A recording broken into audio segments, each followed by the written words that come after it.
Ladies, let me ask you something. When a man wounds you, when he betrays your trust, disrespects your love, or treats your heart carelessly, what do you usually do? Do you let the tears run until your pillow becomes your diary? Do you flood his phone with paragraphs, desperately hoping that if you explain yourself clearly enough, he'll finally understand? Do you raise your voice, demand answers, or try to sting him back by making him jealous? Be honest with yourself. Most women have walked through that storm, and many have been told, if you can just make him see your pain, if you can just show him the depth of your love, he'll finally change. But has that ever truly worked? Or has it left you feeling smaller, drained, invisible, as if the more you gave, the less you mattered? Here is the unspoken truth. Men are prepared for your emotions. They are prepared for your anger. They are prepared for your tears. They are prepared for the long late-night confrontations and the endless cycles of argument. They know the script, and because they know it, they dismiss it. They label you as too emotional, too dramatic, too sensitive. It allows them to protect their ego while painting you as unstable. That is the trap. That is the game. And too many women unknowingly step right into it. But what if I told you there was another way? A way that does not require begging. A way that does not require yelling. A way that does not even require explanation. A response so quiet, so unexpected, that it shakes a man far deeper than any storm of words ever could. It is the power of silence.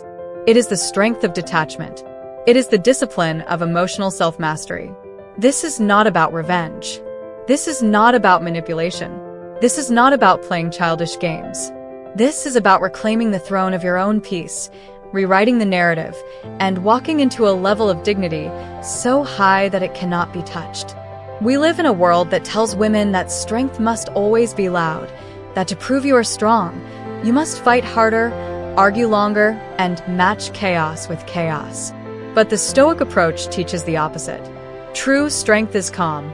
True strength is deliberate. True strength is the quiet confidence of knowing that your worth is not on trial in someone else's courtroom. When you embrace silence, you do not pretend you don't care. You show that you care more for yourself. You refuse to audition for the approval of someone who has already failed to value your presence. You refuse to play the role they wrote for you. And when you step out of the script, the play collapses. Suddenly, he is the one left unsettled. He is the one left wondering. He is the one forced to face the echo of your silence. And in that silence, something extraordinary happens. You don't just take back your power, you transform it. You become untouchable. So here's my promise to you. By the time you finish this, you will not only understand why silence, detachment, and self-focus are the most powerful tools you hold, you will feel their urgency. You will see how this Stoic approach does not just protect you from pain, it elevates you into the highest version of yourself. Your peace, your glow, your quiet dignity. These are the weapons no man can defend against. But be warned, once you awaken to this truth, you will never see heartbreak the same way again. You will recognize just how much power you carry, and you will never again give it away so carelessly. Are you ready? Let's begin. 1. The trap of reaction versus the strength of response. When a man hurts you, your first instinct is almost always to react. It's human, it's natural, it's the eruption of raw emotion that feels like it has nowhere else to go. You might feel the urge to scream, to cry, to send long text messages at 2 o'clock in the morning, pouring out every thought running through your head. You want to demand answers, to ask why he did this, to hold him accountable. In the heat of the moment, that is reaction. And yet reaction is exactly what he expects. It's the trap that pulls you into a script where he already knows every line. He is prepared for your anger, prepared for your sadness, prepared for the storm of words and accusations. He can armor himself against it because it is predictable. When you react emotionally, you give him the advantage. He can dismiss your pain as dramatics. He can roll his eyes and say, "See, she's crazy." He can twist the narrative and suddenly you are the unstable one, the unreasonable one, the one who cannot be taken seriously. That is why Stoicism teaches us to pause, to breathe, to remember that the moment you explode is the moment you hand over power. Have you ever noticed how quickly your words lose their weight when they are spoken in desperation? How easily someone can turn your tears into proof that you are weak instead of seeing them as the depth of your love. This is the cruel irony. The more passionately you try to prove your worth, the easier it becomes for him to ignore it. The louder you scream, the more deaf he becomes. The longer you explain, the more he tunes out. And so the cycle continues because he gets to stay in control while you spiral. But what happens when you refuse to play the game? What happens when you break the script? When you take a step back instead of lunging forward? That is where the strength of response begins. Reaction is impulsive, response is deliberate. Reaction is chaos, response is composure. Reaction is the weapon he expects, response is the power he cannot predict. Think of it like chess. In checkers, you make quick, obvious moves, jumping where you can without much strategy. In chess, every move has intention, foresight, purpose. A response is not about proving him wrong. It's about protecting your peace. It's about asking yourself, what energy do I want to bring into this situation? Do I want to leave this interaction feeling drained, or do I want to walk away knowing I never lost control of myself?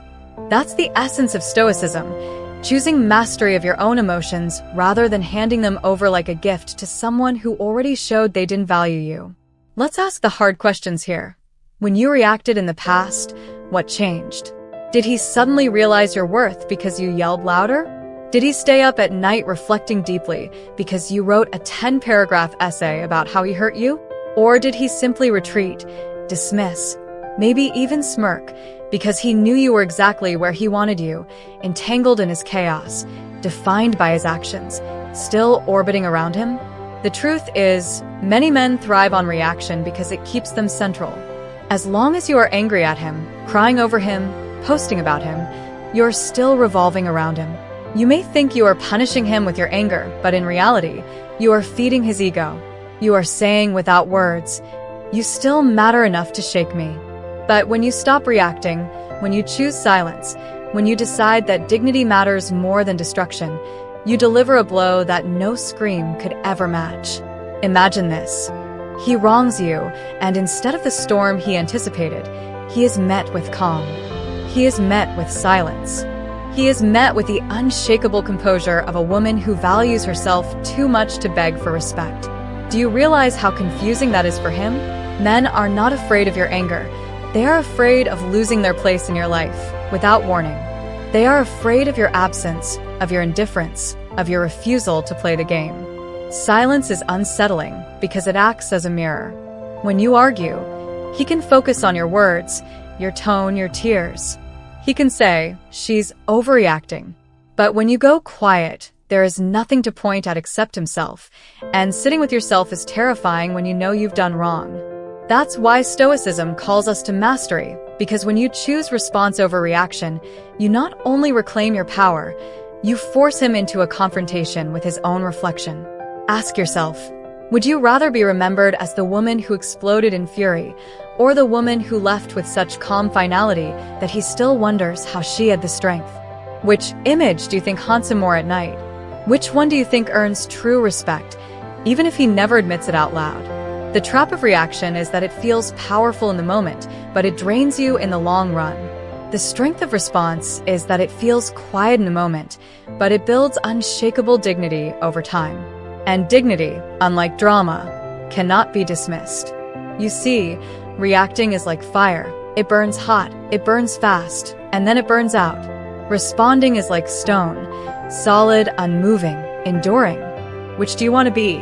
Do you want to be the flame that flickers wildly and then disappears, or the mountain that remains unmoved no matter how hard the winds rage?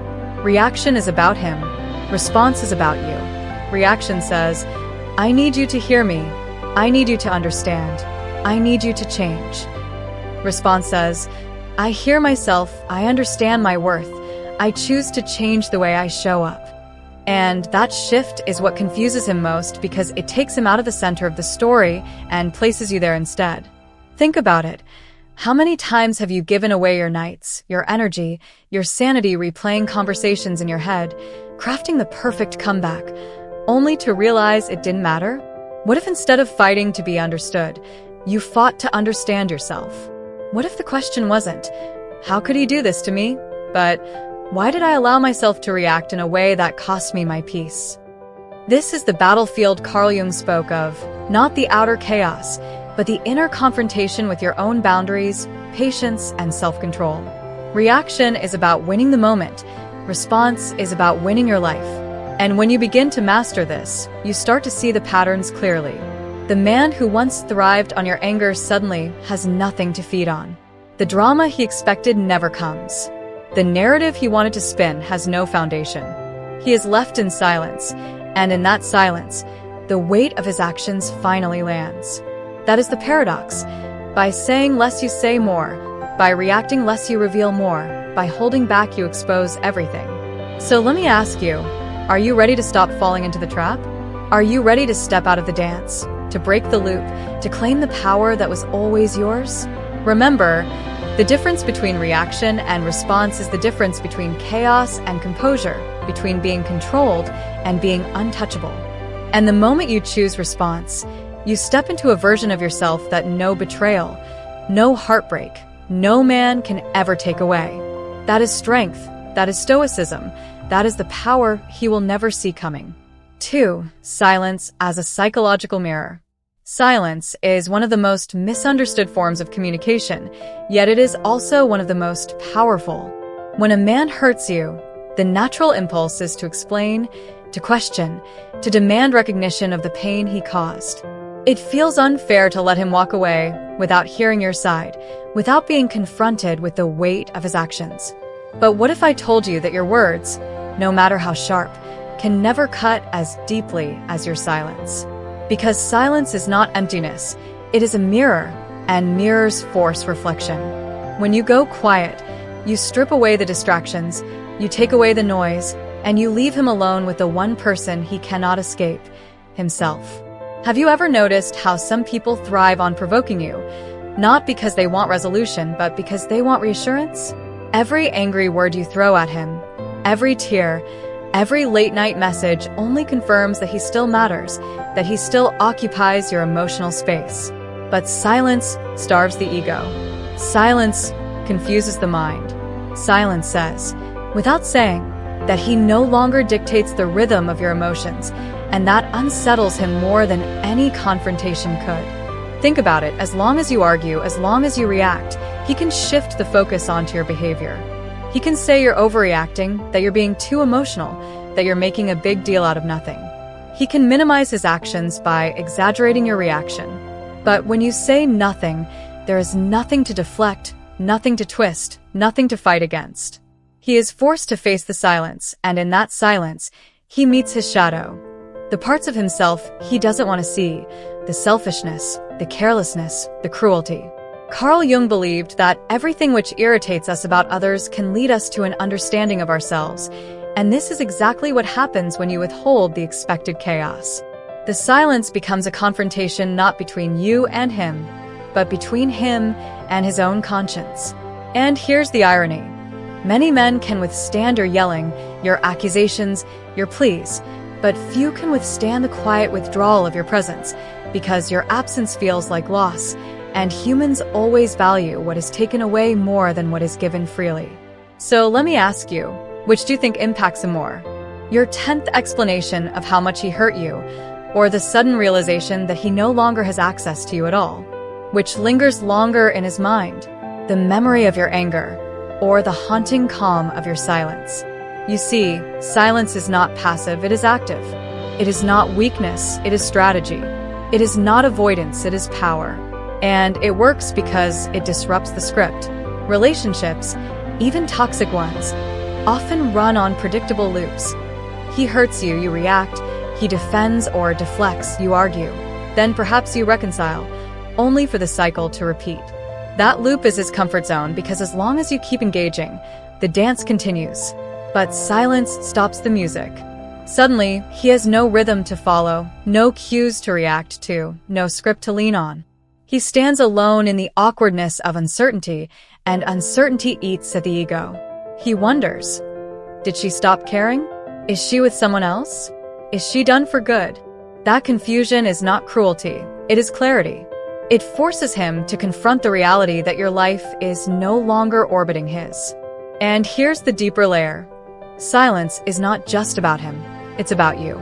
Because the question isn't only what silence does to him, but what silence does for you. It frees you. It breaks the cycle. It gives you space to breathe, to heal, to redirect your energy into yourself instead of pouring it into someone who proved unworthy. Stoicism teaches us that we cannot control others, only ourselves, and silence is the ultimate expression of that truth. You stop trying to force him to understand, stop trying to control his recognition, and instead focus on controlling your response. That shift is transformational. Ask yourself honestly, how many nights have you wasted explaining the same pain to someone who never truly listened?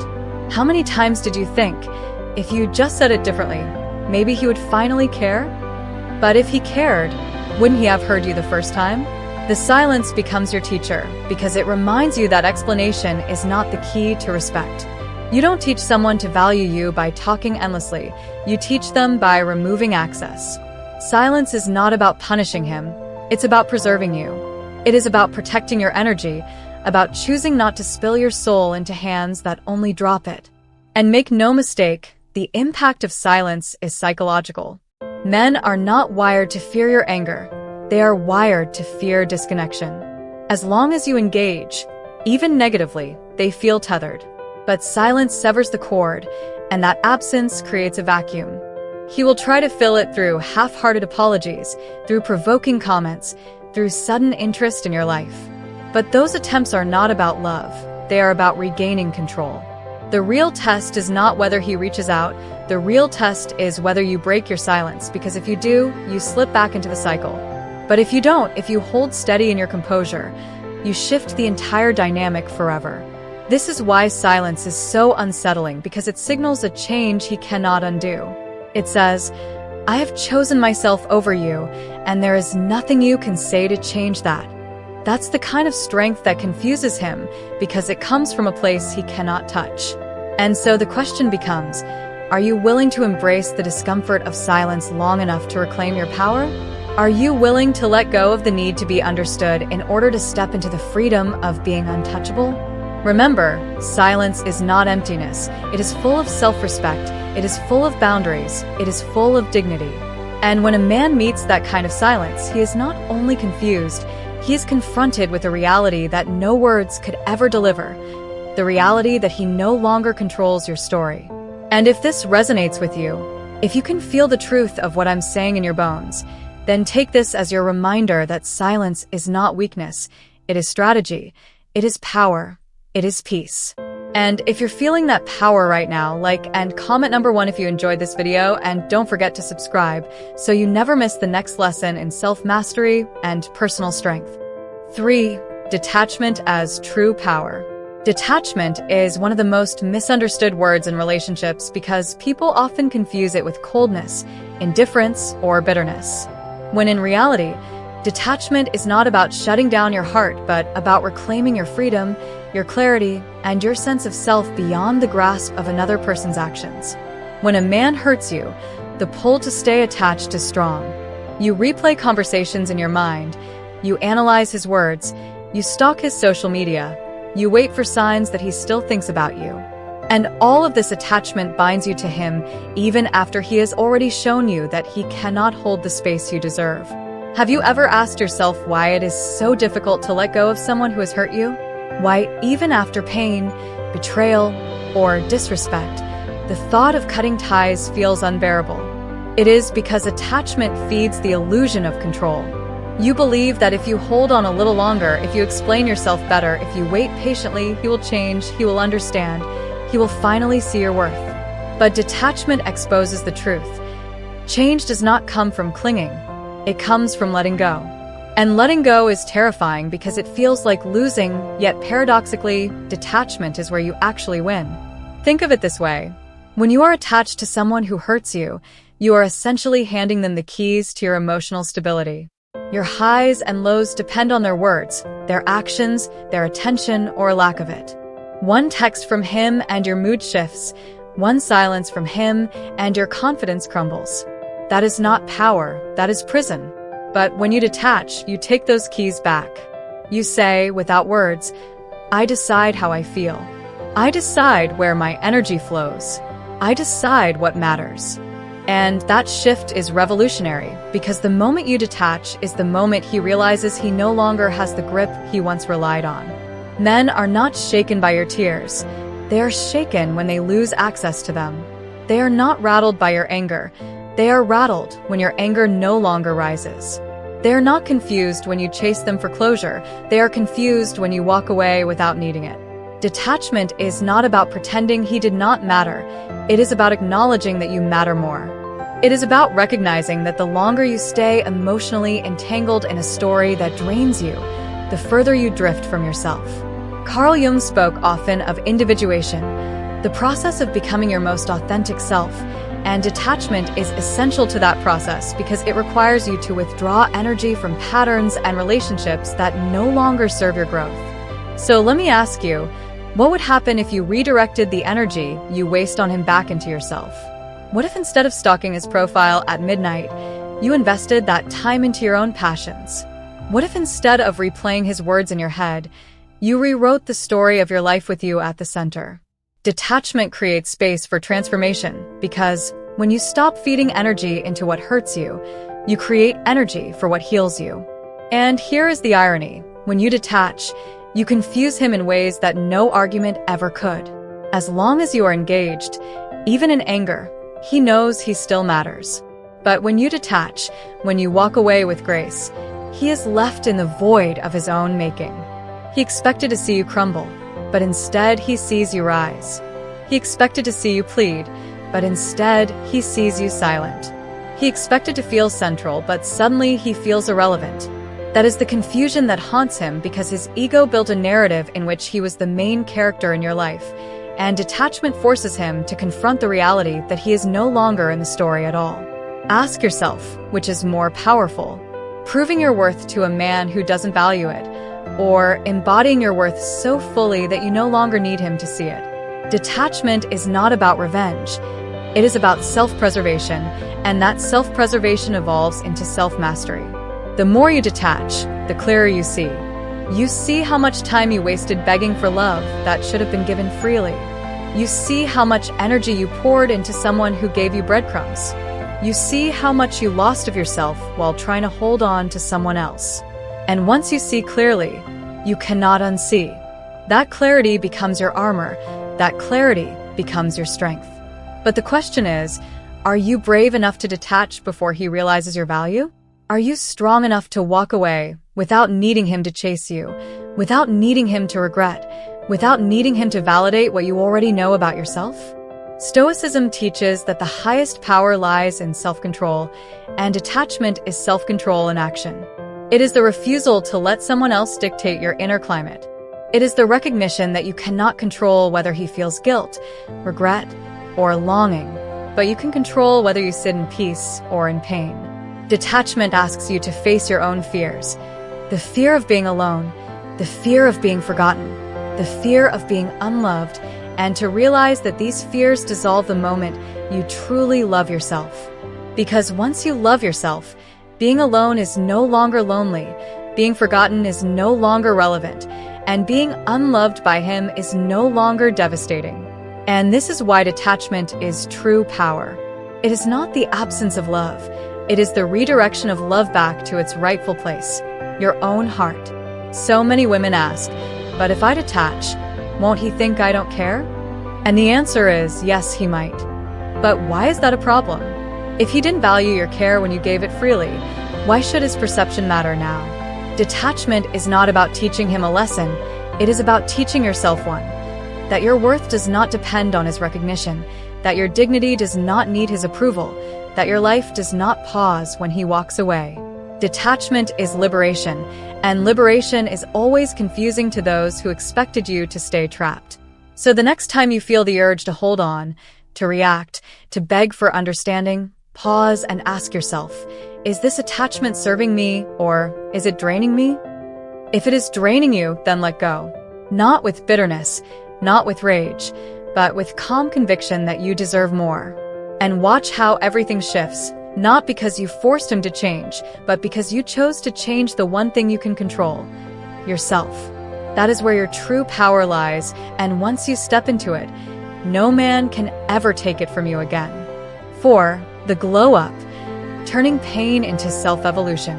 There comes a moment after the silence and after the detachment when you realize that the energy you once poured into chasing, explaining, and hurting can now be reclaimed and redirected into yourself. And that moment is the birth of the glow up. The glow up is not about revenge. It is not about showing him what he lost. It is not about curating an image to make him jealous. Because if it were about him, it would still be attachment disguised as power. The glow up is about self-evolution, about using the pain as raw material to build a stronger, wiser, more radiant version of yourself. Think about it. Pain leaves energy behind. Anger is energy. Sadness is energy. Longing is energy. And if you don't redirect that energy, it festers, it consumes you, it holds you hostage to what happened. But if you take that same energy and invest it into your body, your mind, your heart, and your spirit, you don't just heal, you transform. Have you noticed how after heartbreak, many women either shrink or rise? Some collapse under the weight of loss, losing confidence, losing focus, losing joy, while others step into a season of their lives where they become unstoppable. What makes the difference?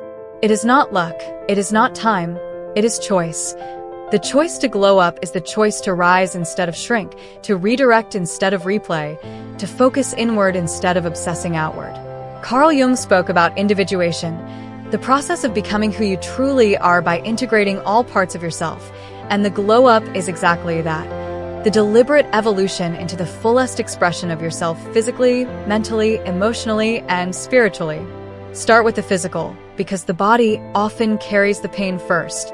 When you are hurt, you can feel it in your posture, in your sleep, in your skin, in your energy. But the moment you start moving, whether in the gym, through yoga, through running, through dancing, you begin to release endorphins that cleanse not just your body but your mind. Suddenly you realize you are not working out to impress him or anyone else. You are working out because your health matters, your strength matters, your confidence matters. When you upgrade your style, it is not to provoke jealousy, but because you deserve to look in the mirror and see a woman who is thriving, radiant, magnetic. Clothes are not just fabric, they are armor, and when you dress with intention, you remind yourself that you are worth showing up for. Then comes the mind. You can walk away from him physically, but if your thoughts still circle around him every night, you are not truly free. This is why mental mastery is the second stage of the glow up. It means journaling, pouring your thoughts onto paper so they lose their grip on your soul. It means educating yourself, reading books on psychology, relationships, philosophy, Stoicism, self-mastery, because the more you understand human behavior, the harder it becomes for anyone to manipulate you again. It means reframing the story so that you are no longer the victim of what happened, but the hero who rose because of it. Have you ever considered that the heartbreak itself might be the very catalyst you needed to step into your true strength? That without the pain, you might never have found the courage to evolve? That is the paradox of growth. What tries to destroy you often ends up building you. And then there is emotional alignment. Pain can harden you, make you defensive, make you shut everyone out. But the glow up is not about becoming bitter, it is about becoming balanced. It means protecting your heart with boundaries, but not killing the parts of you that make you human, loving, compassionate. Your vulnerability is not your weakness, it is your superpower, as long as you offer it to those who can hold it with care. Emotional alignment means acknowledging your anger without letting it define you, honoring your sadness without drowning in it, practicing gratitude not as toxic positivity, but as a reminder that life still holds beauty beyond this person. And finally, the glow up is spiritual because without grounding, all the external changes are fragile. For some, spirituality is prayer or meditation. For others, it is time in nature, creative expression, or simply the daily practice of self-reflection. Whatever form it takes, spiritual grounding anchors you in something larger than yourself, reminding you that your worth is not dependent on anyone's validation. Jung believed that without a spiritual journey, we remain fragmented, And so the glow up requires you to find a source of meaning beyond him, beyond the relationship, beyond the pain. Ask yourself, who am I when I am not defined by his love or his rejection? Who am I when I strip away the role of girlfriend, partner, or lover? Who am I when I stand alone fully as myself? The glow up is about answering those questions with confidence and with courage. And here's the delicious irony. While you are doing all this work, moving your body, sharpening your mind, balancing your emotions, grounding your spirit, he is likely still expecting you to be broken, expecting you to be checking on him, expecting you to be orbiting his world. When instead he sees you thriving, smiling brighter, walking taller, living freer, he doesn't know what to do with that image. It confuses him because in his mind, he was the center of your happiness, and now he has to rewrite that story without himself in the picture. And that is the beauty. You are not glowing up to prove him wrong. You are glowing up to prove yourself right. You are proving that your joy, your success, your peace were never dependent on him. They were always within you, waiting to be claimed. And when you reach this stage, you no longer care whether he regrets losing you because the glow up is not about his regret. It is about your evolution. So let me ask you, are you ready to stop shrinking and start rising? Are you ready to redirect every ounce of pain into progress, every ounce of anger into achievement, every ounce of heartbreak into healing? Because that choice is available to you right now, not tomorrow, not next year, but right now. The glow up is not just a phase, it is a lifestyle, and the longer you live in it, the more unstoppable you become. And if this message resonates with you, if you feel the spark of transformation inside you, then like and comment #1 if you enjoyed this video, and make sure you subscribe so you never miss the next step in your journey of strength, healing, and self-mastery. 5. The timeline of his realization. When a man hurts you and you choose silence, detachment, and the path of your glow up, there is a psychological timeline he inevitably begins to walk through, even if he does not fully admit it to himself. And understanding this timeline is not about waiting for him to regret, but about seeing the truth of how the male mind often processes the loss of a woman who refuses to play the old game. At first, immediately after the break, he feels powerful, justified, or indifferent because his ego tells him that you will come back, that your reaction is predictable, that your anger or sadness still tie you to him. And so, in the earliest stage, his assumption is that nothing is truly lost, that this separation is temporary, that you are still orbiting his world, even if at a slight distance.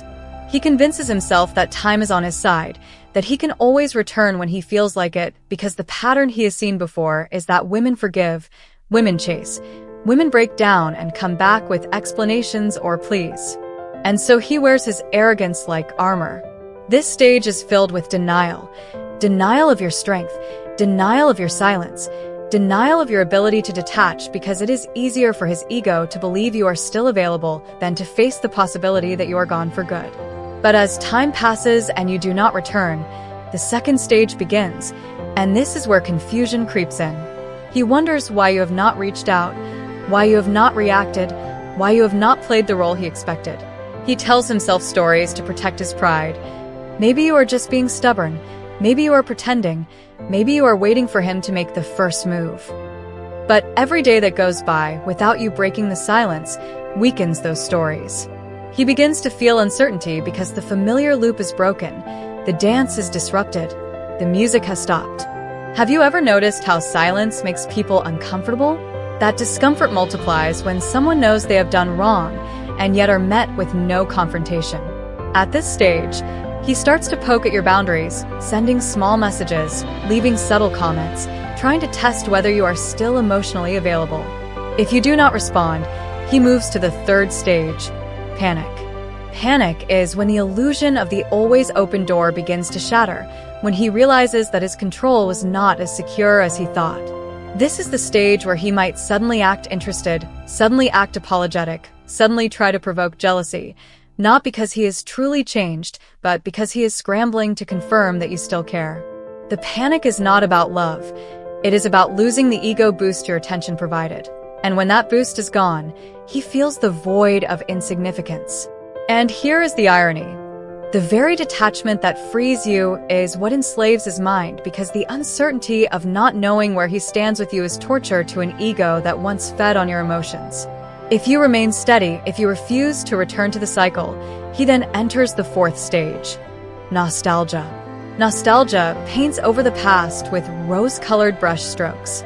He begins to remember the good moments and conveniently forgets the bad, not because the bad never happened, but because the mind clings to what is lost with a selective memory. In this stage, he might reach out with sentimental words, with memories, with attempts to pull you back into the emotional field you have left.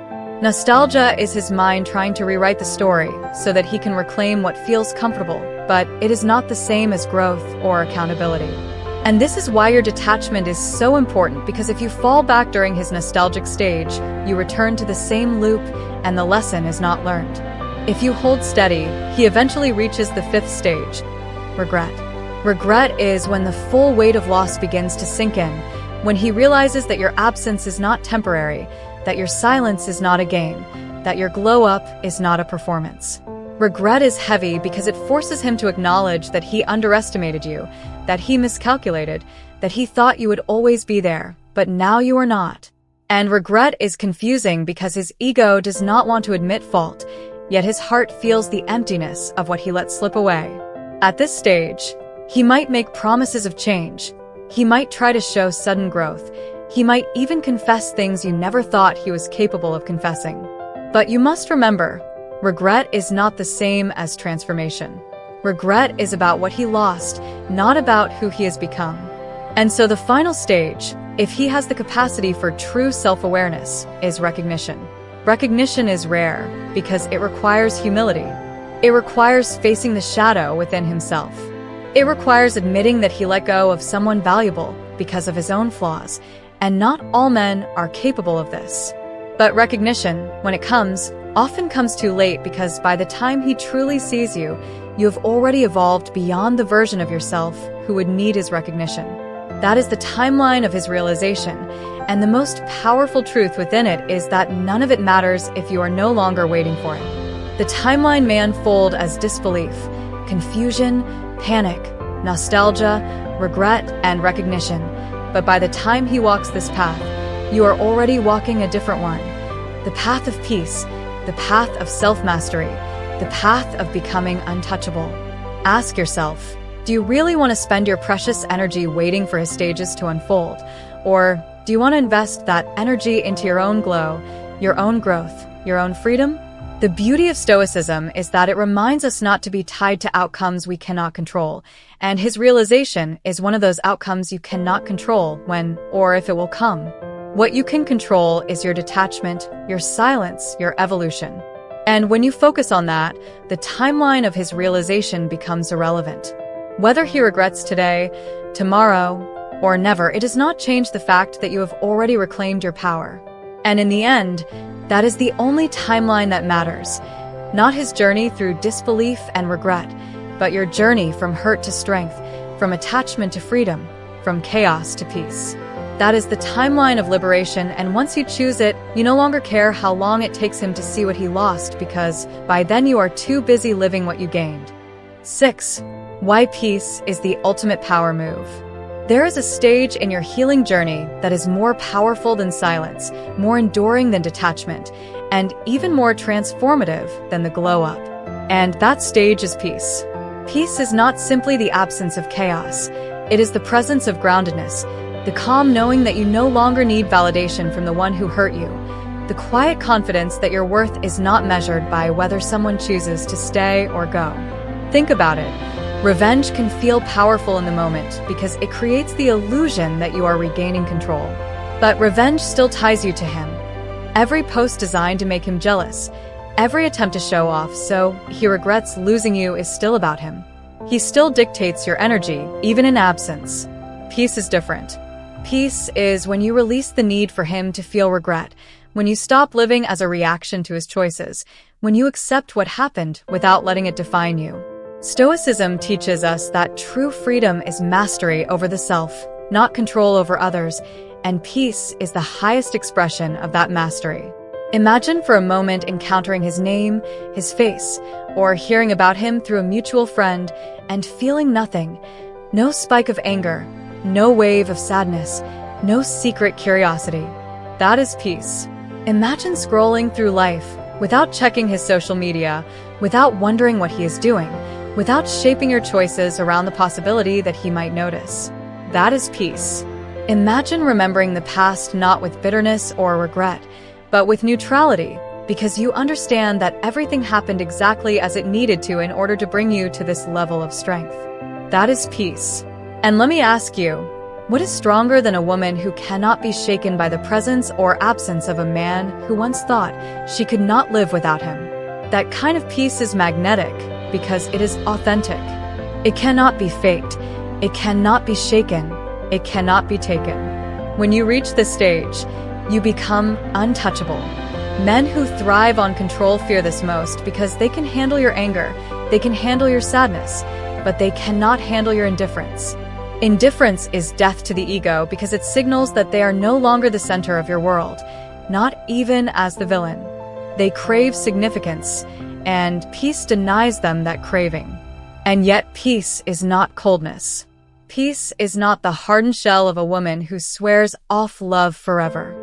Peace is soft in its own way because it allows you to remain open to new love, new joy, new experiences without carrying the baggage of the past.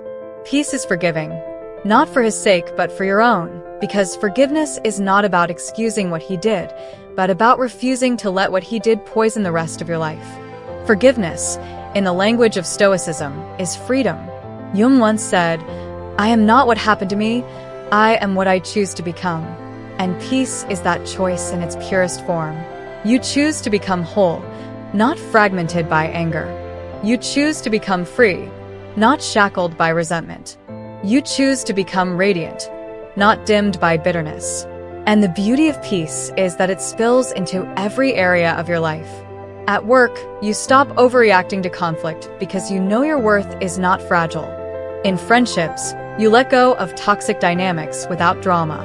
In love, you stop chasing, stop begging, stop lowering your standards because you know that love is not about completion but about companionship. Peace makes you magnetic, not because you try to be, but because your presence radiates stability in a world addicted to chaos. People feel it when they are around you. They sense the calm, they sense the unshakable core, and that calm is irresistible because it is rare. Ask yourself, how many people do you know who are truly at peace, who do not flinch at rejection, who do not crumble at disappointment, who do not carry resentment like a burden? Very few. That is why peace is the ultimate glow-up, the crown you wear after the storm, the crown no one can take from you. And here is the paradox. When he finally sees you at peace, that is the moment it truly hits him. Not when you block his number, not when you post a stunning picture, not even when you walk away. But when he feels in his bones that you have moved on without bitterness, because then he knows he has no hold left, not even as the villain in your story. That is the moment regret may turn to respect or simply deepen into loss, but either way it does not matter to you, because peace means you have stopped keeping score. Peace means his journey is no longer your business. Peace means your story is no longer entangled with his. And when you know this, you stop fearing loss because you understand that the only thing you truly needed was already inside you. So the question I leave you with is this: are you ready to stop chasing revenge, stop craving regret, and step into peace? Because peace is the ultimate power move, the one that confuses him more than silence, more than detachment, more than any glow-up, because peace is the proof that you have transcended the game entirely.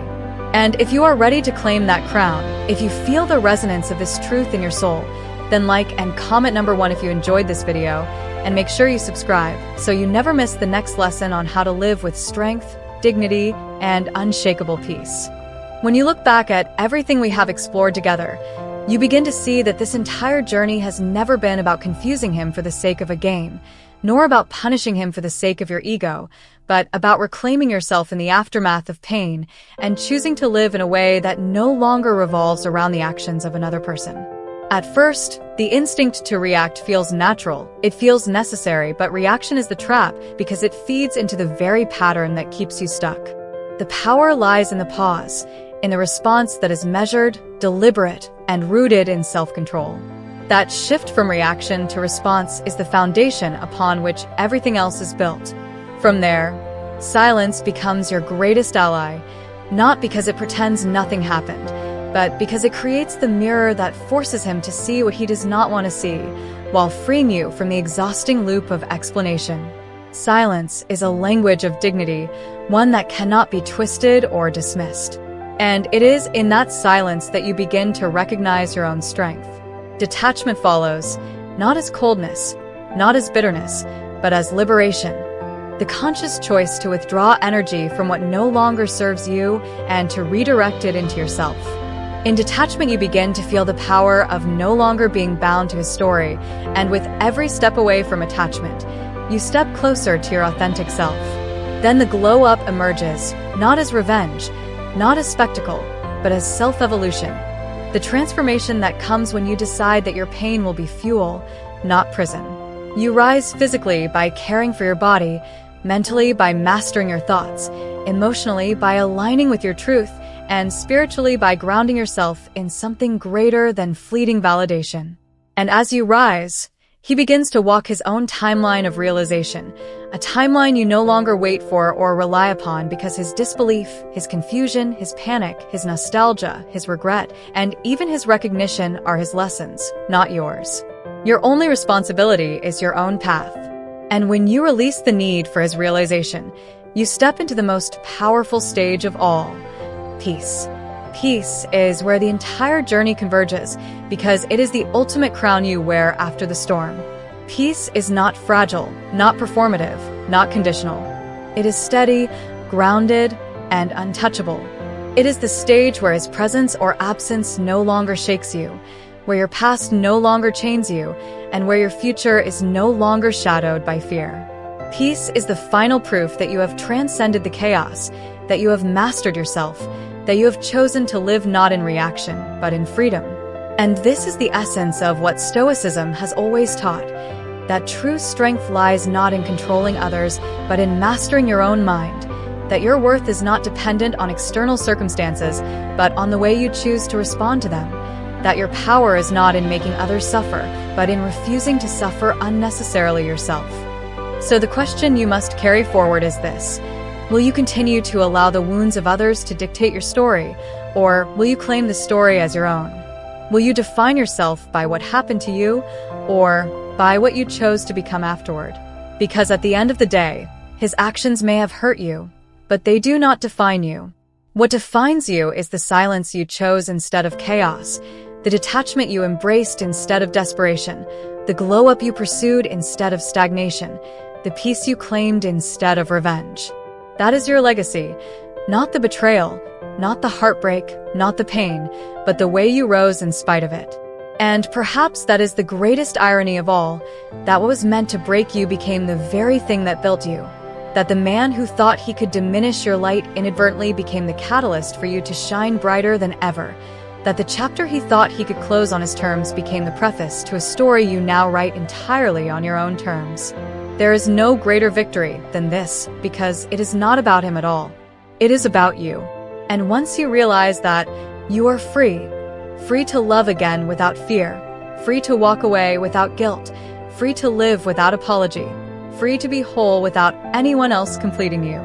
This freedom is the gift of pain transformed, the reward of choosing self-mastery over self-destruction, the legacy of a woman who decided that her life would no longer be defined by the actions of another, but by the resilience of her own soul. And when you carry this truth, you no longer need to prove anything to anyone because your very presence, your very peace, your very glow becomes the proof. You become untouchable not because you built walls, but because you built roots. You become radiant not because you sought revenge, but because you sought growth. You become powerful not because you confused him, but because you liberated yourself. That is the journey, and that is the conclusion, that the ultimate power move is not reaction, not explanation, not revenge, but the quiet, steady, unshakable peace of a woman who knows her worth and chooses herself every time.